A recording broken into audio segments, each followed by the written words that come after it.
7-10 Listen anywhere.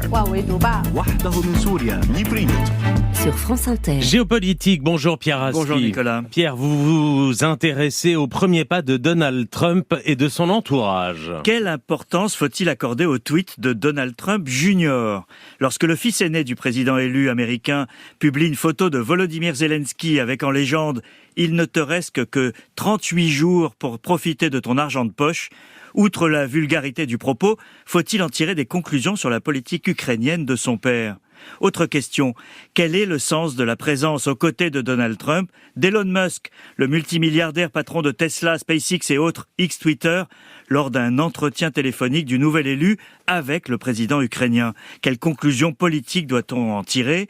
Et que faut-il en conclure sur la place et l'influence de l'entrepreneur libertarien ?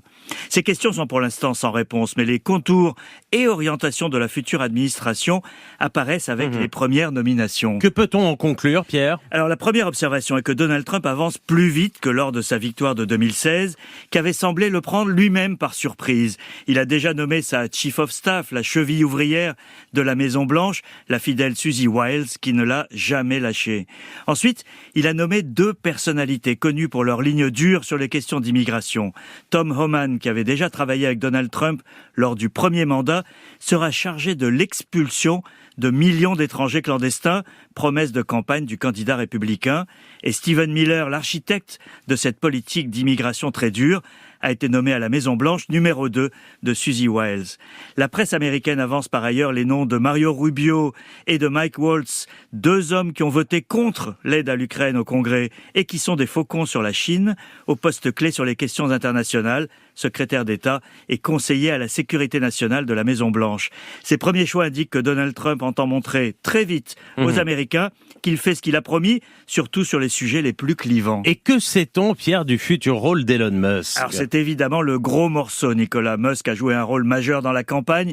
Il a dépensé 118 millions de dollars, mis son compte aux 200 millions d'abonnés et de fait le réseau X au service de Trump, et apporter en prime son prestige entrepreneurial. Trump a dit durant la campagne qu'Elon Musk serait une sorte de contrôleur de l'efficacité de l'État afin de le faire maigrir. Et de fait, Musk en parle beaucoup. Il affirme par exemple que depuis qu'un ministère de l'Éducation a été créé, les États-Unis ont reculé dans le monde. Pas un bon rapport qualité-prix, a-t-il commenté.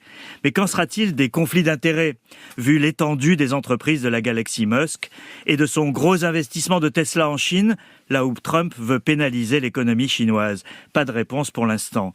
Sans doute, l'hubris de la victoire joue-t-il un rôle dans cette phase, mais Donald Trump ne veut pas laisser le moindre doute sur le fait qu'il va dérouler son programme idéologique. C'est sa force de tenir ses promesses. On en calculera le prix plus tard. Merci Pierre Aski.